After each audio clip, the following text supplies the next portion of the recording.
ప్రజల నుంచి వచ్చే అర్జీల పరిష్కారంలో అలసత్వం వహిస్తే సహించనని రాష్ట్ర సాంఘిక సంక్షేమ శాఖ మంత్రి డాక్టర్ డోలా శ్రీ బాలవీరాంజనేయ స్వామి అన్నారు. బాధ్యులపై చర్యలు తప్పవని హెచ్చరించారు. ప్రకాశం జిల్లా కొండేపు నియోజకవర్గం మర్రిపూడి మండల పరిషత్ కార్యాలయ ఆవరణలో నిర్వహించిన ప్రజా సమస్యల పరిష్కార వేదికలో మంత్రి డాక్టర్ స్వామి పాల్గొన్నారు. ప్రజల నుంచి వినతులను స్వీకరించారు. రెవెన్యూ సమస్యలు అధికంగా ఉన్నందున ప్రత్యేక గ్రీవెన్సులు ఏర్పాటు చేస్తున్నట్లు తెలిపారు. వచ్చిన ప్రతి అర్జీని త్వరితగతిన పరిష్కరిస్తామని హామీ ఇచ్చారు. మర్రిపూడి గ్రామాన్ని నిషేధిత భూముల జాబితాలో చేర్చడంపై మంత్రి స్వామి అసంతృప్తి వ్యక్తం చేశారు. వెంటనే గ్రామ కంఠం భూమిని సబ్ డివిజన్ చేయించి నిషేధిత జాబితా నుంచి తొలగించాలని ఆదేశించారు. 32 మంది రైతులకు వ్యవసాయ పరికరాలను పంపిణీ చేశారు. సాయంత్రం 6 గంటల వరకు అర్జీల స్వీకరణ కార్యక్రమం కొనసాగింది. 256 మంది వివిధ సమస్యలపై వినతిపత్రాలు అందజేశారు. వాటిలో 25 సమస్యలను మంత్రి అక్కడికక్కడే పరిష్కరించారు. మరో 70 మంగళవారం నాటికి పరిష్కరిస్తామని హామీ ఇచ్చారు. ప్రపంచ స్థాయి రాజధాని నిర్మాణమే ముఖ్యమంత్రి చంద్రబాబు నాయుడు ధ్యేయమని డాక్టర్ డోలా శ్రీ బాలవీరాంజనేయ స్వామి అన్నారు. మాజీ ముఖ్యమంత్రి జగన్ అమరావతి రాజధానిని నిర్వీర్యం చేశారని ధ్వజమెత్తారు. అమరావతికి పూర్వ వైభవం తెచ్చేందుకు చంద్రబాబు అహర్నిశలు కృషి చేస్తున్నారని కొనియాడారు.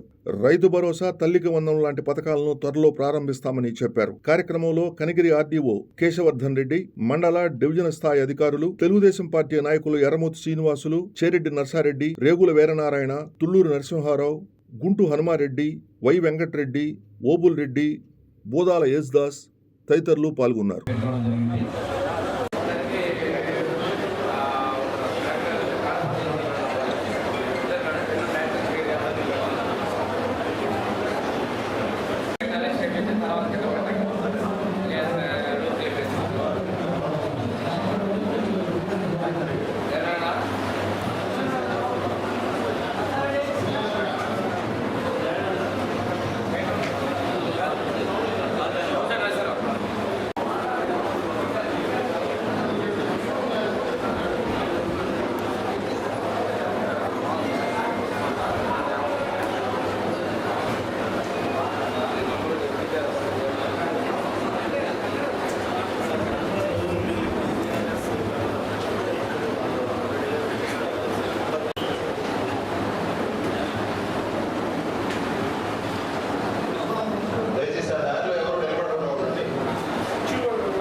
రిసీవ్ చేసుకోలేకపోతున్నాం అప్పుడు కూడా.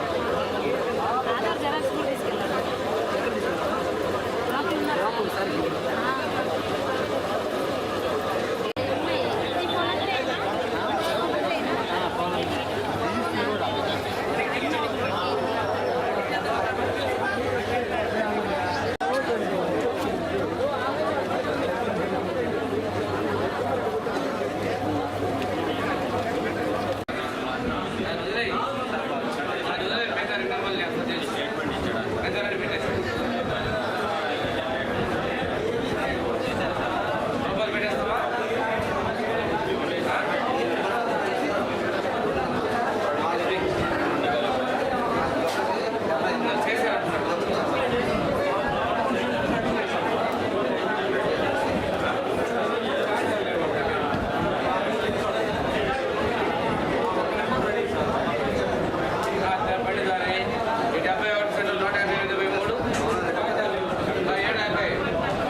కరెక్ట్గా ఉన్నా లేదా, సబ్ డివిజన్ ఎక్స్టెంట్ కరెక్ట్గా ఉన్నా లేదా అనేది రిపోర్ట్ రూపంలో తీసుకొని వచ్చి ఇప్పుడు ప్రజెంట్ ఉన్న ఖాతాదారుడు ఎవరైతే మనకు అప్లికేషన్ పెట్టాడో ఆ అప్లికేషన్ పెట్టిన అతను ఎంజాయ్మెంట్లో ఉన్నాడా లేదా అది కంపల్సరీ ఒకసారి ఫీల్డ్ వెరిఫికేషన్ చేసి నాకు వితిన్ 1 వీక్లో రిపోర్ట్ పంపాలి.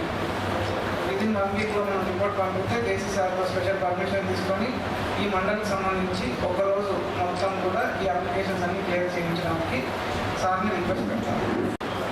ఈరోజు కూడా కొన్ని వచ్చాయి. కొన్ని చోట్ల ఇల్లు దూరంగా ఉండి చీకట్లో ఉన్నట్టు వచ్చే కంపెనీ కూడా మీరు చెప్పారు. అవన్నీ రెక్టిఫై చేసుకోండి. అవసరమైతే జీపీ నుంచి కొంత అమౌంట్ పే చేస్తారు పబ్లిక్. మరి కూడా ఎస్సీ కానీ దానికి ఇలాంటి మన ఇంట్లో ఉన్నప్పుడు కూడా చీకట్లో నడిచే పరిస్థితులు రాకూడదు. అది ఇమీడియట్గా electricity department is also and emergency department. ఆ ప్రయారిటీ తీసుకొని వర్క్లో కూడా ఎమర్జెన్సీ చూపించండి.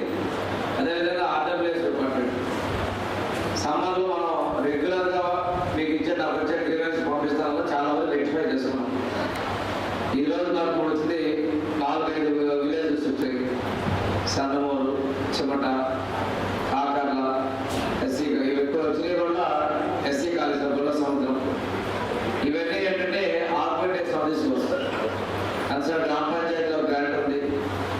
ఇవన్నీ కూడా మీరు టైం బాగుంటుంది. పెద్ద డీటెయిల్ 15 డేస్లో రెక్టిఫై చేయగలిగితే మ్యాక్సిమం పెద్ద వర్క్. చిన్న వర్క్స్ అంటే కూడా 5 డేస్లో రెక్టిఫై చేయొచ్చు. మొత్తానికి కూడా రివ్యూ కూడా నెక్స్ట్ రివ్యూ ఆర్డీ కూడా తీసుకుంటారు. ఒక రెవెన్యూనే కదా, ఈరోజు రిజిస్టర్ అయినటువంటి ప్రతి ఒక్క రిప్రజెంటేషన్ కూడా రివ్యూ తీసుకుంటారు. అందువల్ల రెక్టిఫై చేయాల్సిన అవసరం ఉంది. 250లో 25 అంటే 10%. అది కూడా 10 కూడా కాదు, 200 అంటే 225 అంటే దాదాపుగా 12% 13% క్లియర్ చేస్తున్నాం.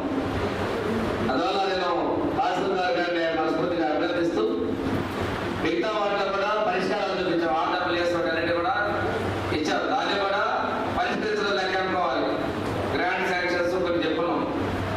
అదేవిధంగా మిగిలిన వాటిని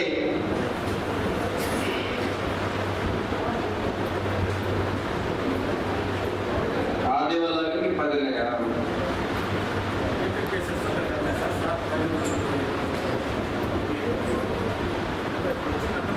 కూర్చొని మాట్లాడండి.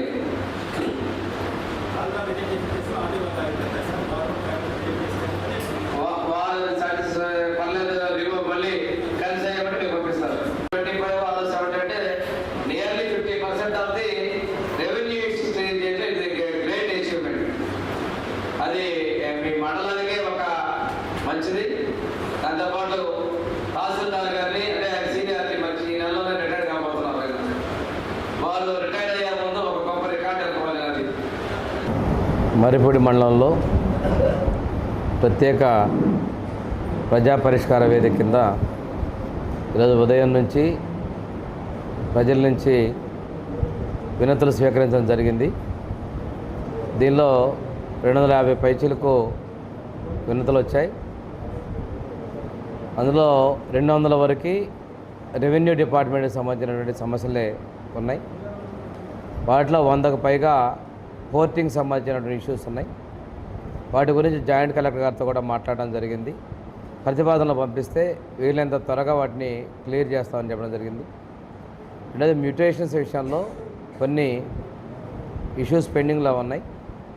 అసైన్మెంట్ భూముల్ని ఈరోజు ఫ్రీజింగ్లో ఉన్నాయి కనుక అసైన్మెంట్ మ్యూటేషన్స్ కూడా కొంచెం పెండింగ్లో ఉన్నాయి. అవి కొంచెం సమయం తీసుకునేటువంటి పరిస్థితి కనిపిస్తూ ఉన్నాయి. దీంతోపాటుగా ఈరోజు రెవెన్యూ ఇష్యూస్లో 25 ఇష్యూస్ని ఈరోజు పరిష్కరించి ఆన్లైన్లో క్లియర్ చేయడం జరుగుతుంది. ఇది గొప్ప శుభ పరిణామాన్ని కూడా తెలియజేస్తున్నాం. రేపు మంగళవారానికి ఇంకో 70 రెవెన్యూ సంబంధించినటువంటి ఇష్యూల్ని పరిష్కరిస్తామని చెప్పి ఆర్డీఓ గారు చెప్పడం జరిగింది. 200లో 100 సమస్యలు పరిష్కరించడం అనేది చాలా గొప్ప పెద్ద అంశం అని చెప్పేసి నేను మనస్ఫూర్తిగా రెవెన్యూ సభ్యులను అభినందిస్తూ, మిగిలినటువంటి వాటిలో హౌసింగు, ఎలక్ట్రిసిటీ, ఆర్డబ్ల్యూఎస్ వాటి సంబంధించినటువంటి అంశాలను కూడా వాటి త్వరగానే మొదలుపెట్టి 15 రోజుల్లో పరిష్కారం చేస్తున్నటువంటి టైం బౌండ్ పీరియడ్ కూడా ఆ డిపార్ట్మెంట్స్ అంటే మీకు ఎలక్ట్రిసిటీ అండ్ ఆర్డబ్ల్యూఎస్ డిపార్ట్మెంట్ నుంచి రావడం జరిగింది. ఇరిగేషన్ అండ్ మిగిలిన డిపార్ట్మెంట్ ఇష్యూస్ కూడా గవర్నమెంట్కి ప్రతిపాదనలు పంపిస్తాం పరిష్కారం చేయడం కోసం. ఏది ఏమైనప్పటికీ కూడాను ఈరోజు ప్రజా సమస్యల పరిష్కారంలో అధికారులందరూ కూడా తమ వంతు పాత్ర శ్రద్ధగా పాటించే వారందరికీ నేను ధన్యవాదాలు తెలియజేసుకుంటూ, ఈ రెవెన్యూ ఇష్యూస్లో కూడా గతంలో 2020 నుంచి 24 మధ్యలో కులాలకు సంబంధించిన ఒక కులం నుంచి సంబంధించిన భూములు కూడా అనువంశికంగా వేరే వాళ్ళకు కూడా ఆన్లైన్ చేశారు. ఇలాంటి తప్పుడు సంఘటనలు కూడా ఉన్నాయి. వాటి మీద ఎంక్వైరీకి సంబంధించిన 9 రిప్రజెంటేషన్లు కూడా నేను ఆర్డీఓ గారికి కూడా ఇవ్వడం జరిగింది. ఈ విధంగా అంటే గతంలో చేసినటువంటి తప్పుల వల్ల బాధపడినటువంటి వాటిని, అదేవిధంగా ఈరోజు చేయాల్సిన వాటిలో అంశాలు క్లియర్గా ఉన్న వాటిని చేయటం, చేయలేని వాటికి సంబంధించి ఏమన్నా ఉంటే ఎండార్స్మెంట్ ఇవ్వమని చెప్పేసి చేయడం జరిగింది. ముఖ్యమంత్రి గారు ప్రత్యేకంగా పీజీఆర్ఎస్ ఈ పబ్లిక్ గ్రీవెన్సల్ రిడ్రెసల్ సిస్టమ్ మీద రివ్యూ చేస్తూ ఉన్నారు. ముఖ్యమంత్రి నుంచి కింది స్థాయి వరకు అధికారులందరూ కూడాను. ముఖ్యమంత్రి గారు ఎంత శ్రద్ధ వహిస్తున్నారంటే ప్రజా సమస్య పరిష్కరించాలి, పరిష్కరించిన సమస్య మీద వేయడం వల్ల ఆనందం ఎలా ఉందనేటువంటిది కూడా మళ్ళీ వాయిస్ కాల్స్ ద్వారా ఫోన్ చేసి మరీ ఆ సాటిస్ఫాక్షన్ లెవెల్ రివ్యూ తీసుకుంటున్నారు. అంటే ప్రభుత్వం సంతృప్తిని ఇవ్వాలి, ప్రజలు సంతోషంగా ఉండాలని లెక్కలో ముందుకెళ్తున్నటువంటి దానికి మీరు అందరూ మనస్ఫూర్తి సహకరించాలని ఉద్యోగులందరూ కూడా నేను కోరుకుంటూ సెలవు తీసుకుంటున్నాను. నెక్స్ట్ మండే, రేపు డే ఆఫ్టర్ టుమారో మండే పన్నలూరులో ఇదే విధంగా ఉదయం 10 గంటల నుంచి కార్యక్రమం తీసుకుంటున్నామండి. ఆ తర్వాత కొద్ది గ్యాప్ తర్వాత ఎందుకంటే నేను సెక్రటేరియట్తో పాటు వైజాగ్ డిస్టిక్ కూడా ఉంటాయి కాబట్టి మిగతా వాటిని తీసుకొని, ఇవి రెండింటికి ఏంటంటే ఇక్కడ గవర్నమెంట్ ల్యాండ్స్ ఎక్కువ ఉంటాయి, అసైన్ ల్యాండ్స్ ఉంటాయి, వేస్ట్ ల్యాండ్స్ ఉంటాయి. ఇక్కడ కొంచెం భూమి సంబంధించిన సమస్యలు ఉంటాయి ఎప్పుడైనా కానీ. అందుకని ఈ ప్రాంతాల మీద ముందు ప్రత్యేక దృష్టి పెట్టాను. Okay, thank you.